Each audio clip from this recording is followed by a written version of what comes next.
안녕하세요. 영재원 및 특목자사고 입시를 위한 수학 독서 탐구 수업의 이진혁 선생입니다. 만나서 반갑습니다. 일단 수업 안내 전에 제 소개를 잠깐 하고 수업 안내를 시작하겠습니다. 일단 저는 여기 나오네요. 자, 저는 이제 오랫동안 중학교, 고등학교 수학 수업을 학군지를 중심으로 해서 많이 하다가 현재는 지금 상상고 및 현대청운고 자사고 입시를 전담을 하고 있고요. 그 다음에 영재학교 과고의 입시를 위한 수학 탐구 수업을 하고 있습니다. 자, 그리고 수학 동화 수업과 수학 독서 수업을 통해서 수학자가 들려주는 수학 이야기, 그리고 수학 과학 등 독서 강독을 하고 있습니다. 그래서 전반적으로 입시에 필요한 아이들의 지필 이외의 것들을 많이 준비를 시키고, 물론 지필을 안 한다는 건 아니지만 그래도 그런 것들을 주로 하는 편이고요. 그 다음에 실적으로는 자사고, 상상고나 형대, 청운고 같은 경우는 50명 이상의 합격자를 냈고, 그 다음에 영재학교, 과학고 등도 1차 합격자를 50명 이상 내고 있습니다. 그래서 일단 전반적인 오늘 할 것들은 수학 탐구에 대한 얘기니까, 자, 그거에 대해서 한번 설명을 드리겠습니다.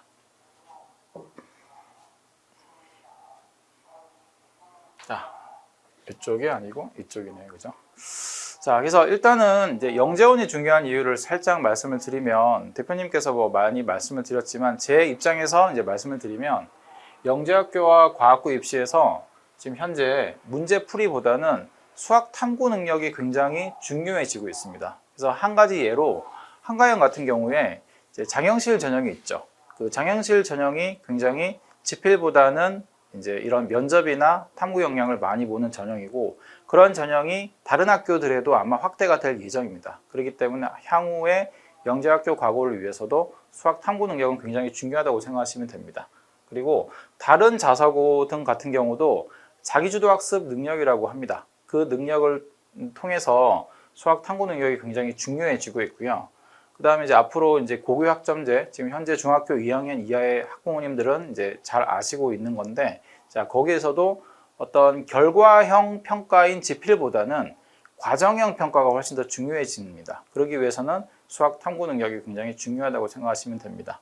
그리고 이게 가장 큰 핵심적인 문제인데, 수학 탐구 능력을 기를 수 있는 지금 교육기관이 없어요. 공교육기관도 없을 뿐더러 사교육기관도 학원 같은 데도 거의 없습니다. 그렇기 때문에 영재학교가 거의 유일한 대안이라고 생각하시면 될 것 같아요. 근데 거의 유일한 대안이라고 제가 말씀드린 게, 그나마 있는 게 저 같은 사람이 그 수학 탐구 능력을 조금 배양을 시키는 편이기 때문에 영재원의 대안으로서 저 이진혁을 생각하시면 될 것 같습니다. 자, 그래서 전체적인 얼개를 좀 보면, 수학 탐구 수업을 위해서 일단은 수학이 활용된 주제를 하나를 저희가 선정을 합니다. 자, 그런 후에 그거에 대한 관련 독서 활동을 통해서 배경 지식을 쌓는 편이고요. 그 다음에 실습 등을 통해서 탐구 능력을 배양을 합니다. 그리고 간단하게 보고서를 작성을 해서 마무리를 짓는다고 보시면 되는데, 수준 자체는 초등 과정 같은 경우는 중학교 2학년 과정의 수준 이하에서 주로 영재원 대비를 저희가 포커스를 맞추고 있고요. 그 다음에 중등 과정 같은 경우는 고등학교 1학년 과정에서 영재원 뿐만 아니고 특목 자사고를 같이 대비할 수 있도록 그렇게 저희가 세팅을 해 왔습니다.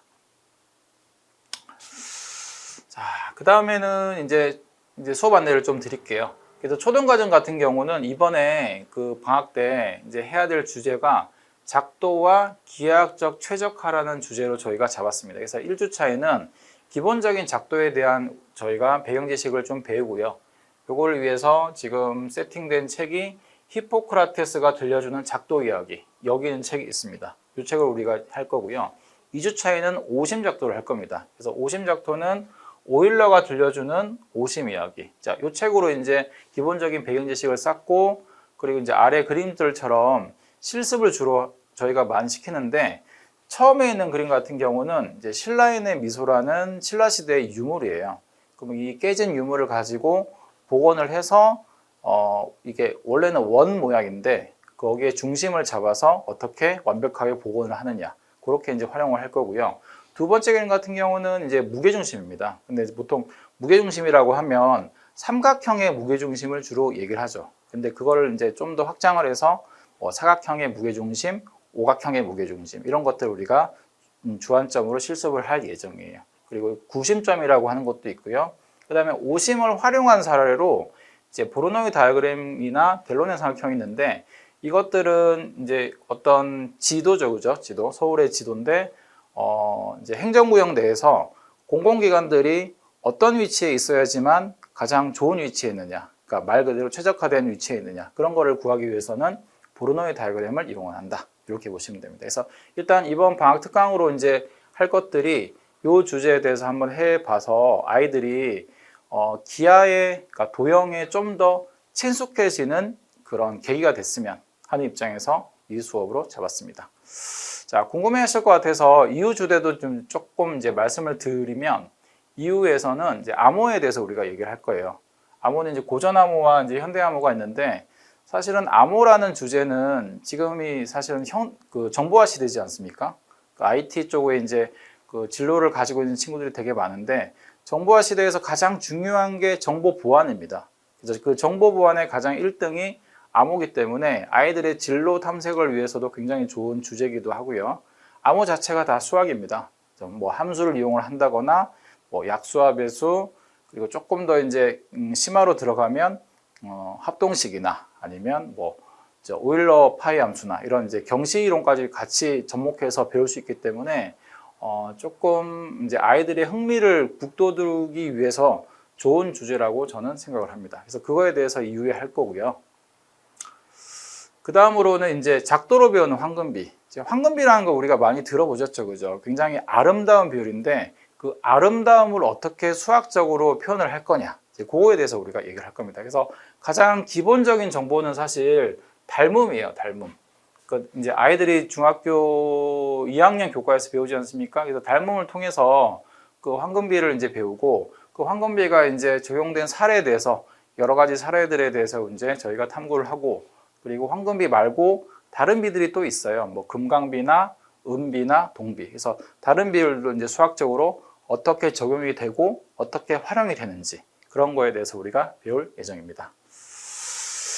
그리고 이제 또 이후 주제로 이제 프랙탈 도형도 있습니다. 이제 프랙탈은 이제 뭐 다들 많이 보신 주제긴 한데 그래도 자기 유사성을 가지면서 굉장히 반복적으로 뭔가 이루어지는 도형들인데 그런 것을 탐구하기 위해서 일단 수열이 필요합니다. 수열.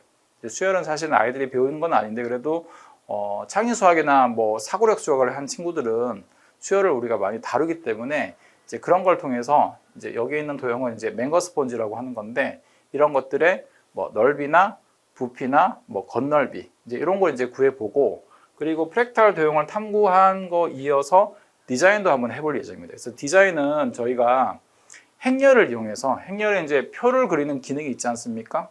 이제 그 기능을 이용해서 이제 숫자를 대입하면 색깔이 입혀지고요. 그 색깔이 입혀진 거에다가 다시 3D 차트를 이용하면은 행렬 그래프를 이용해서 프랙탈 도형을 굉장히 잘 표현할 수 있습니다. 그래서 이렇게 디자인까지 해보는 걸로 해서 프랙탈 도형을 좀 만들어 보면 아이들이 이제 시각적으로 드러나기 때문에 수학을 좀 더 좋아하지 않을까 이제 그렇게 생각이 됩니다. 자, 그리고 이제 이어서는 이제 중등과정에 대해서 좀 안내를 드릴게요. 이제 중등과정 첫 주제가 이제 이번에 방학 때 할 주제가 암호인데 초등과정과 중등과정은 이제 주제가 좀 겹칩니다. 겹치는데 내용이 똑같은 건 아니고요. 심화된 정도나 이런 것들은 다를 수 있으니까 그러니까 조금 별개라고 보시면 됩니다. 그래서 중등과정의 1주차에는 암호에 대한 배경 지식을 썼습니다. 그래서 관련된 책으로 여기 보면 이제 세상 모든 비밀을 푸는 수학이라는 그 카이스트 교수님들이 쓰신 책이 있어요. 그 책에서 2부가 암호입니다. 암호. 그래서 그 2부에 대해서 저희가 강독을 하면서 배경 지식을 좀 쌓아주고요. 그리고 고전 암호 탐구를 하고요. 여기 이제 암호 수학이라는 책은 이제 암호에 대한 실습을 다룰 수 있는 책들입니다. 그래서 암호문들이 되게 많거든요. 이제 그런 것들을 이제 뭐 암호화도 해보고 그 다음에 복호화도 해보는 이제 그런 이제 책이라고 보시면 됩니다. 그리고 현대 암호인 RSA 암호에 대해서 저희가 한번 탐구를 해볼 거고요. 그리고 이제 중등과정 같은 경우는 정리하고 보고서 작성하는 시간을 한 타임을 저희가 더 넣었어요.